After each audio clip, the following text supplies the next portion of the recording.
In the heart of Jamo, a small village surrounded by thick forests and rolling hills, lived a young girl named Esa.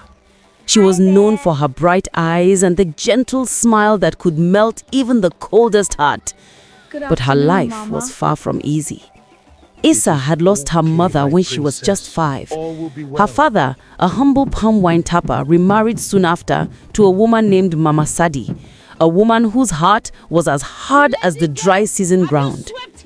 Every morning, before the first rooster crowed, Mama Sadi would shout, "Esa, wake up, lazy child. Go and wash those bananas and head to the market before the sun rises." While her own daughter, Sadi, still lay curled up on the bamboo bed, Esa would drag herself up, wash her face with cold water from the clay pot, and carry a heavy basket of ripe bananas on her head. Her stepmother never went to the farm, never went to the market. She sat at home, eating and gossiping, while Esa slaved away. But something strange began to happen. Each time Esa passed through the narrow forest path to get to the market, a group of monkeys would appear from the tall trees, mischievous, quick and clever. They would chatter, jump, and before she could react, they would snatch her bananas, one after the other, until nothing was left. "Oh no, please don't take them. My stepmother will beat me again," she would cry. But the monkeys never listened. They would laugh in their monkey way, scatter banana peels on the road, and vanish into the forest. When Esa got home with an empty basket, Mama Sade's voice would thunder through the compound. "You useless girl! You think I don't know you sold my bananas and hid the money?"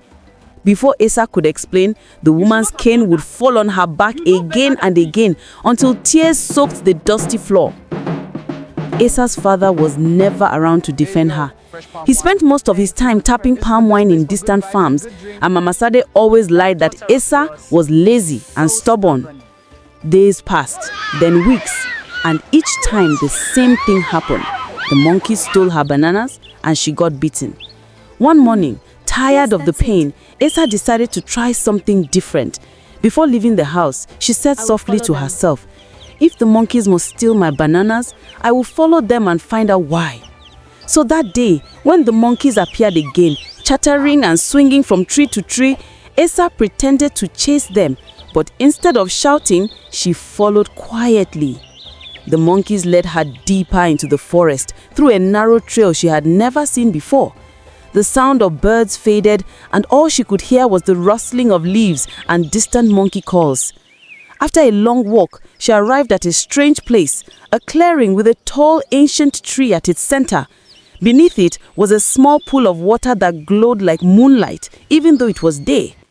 The monkeys dropped the bananas beside the pool, and to her shock, a sick baby monkey crawled out from behind the tree to eat.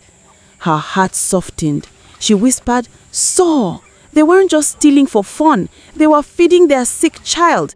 Moved with pity, Esa knelt by the pool and placed the remaining bananas beside the baby monkey. "Eat well, little one. I'll bring more tomorrow." The older monkeys watched silently from the branches, their eyes soft and grateful. From that day, Esa made it her secret mission to share her bananas. She would divide them, half to sell, half for the monkeys. Strangely, the ones she sold at the market began to bring her good luck. Customers loved her bananas and paid her extra. She began earning more than her stepmother ever imagined. But of course, good fortune doesn't hide for long. One evening, Mama Sade noticed that Esa came home with money, more than usual. "Where did you get this, eh? Who gave you money? You think I don't know what you are doing in that forest?" Elena tried to explain about the monkeys, but the woman laughed harshly. "Monkeys? Feeding sick monkeys? Do you take me for a fool?" That night, out of jealousy and greed, Mama Sade followed Esa secretly the next morning.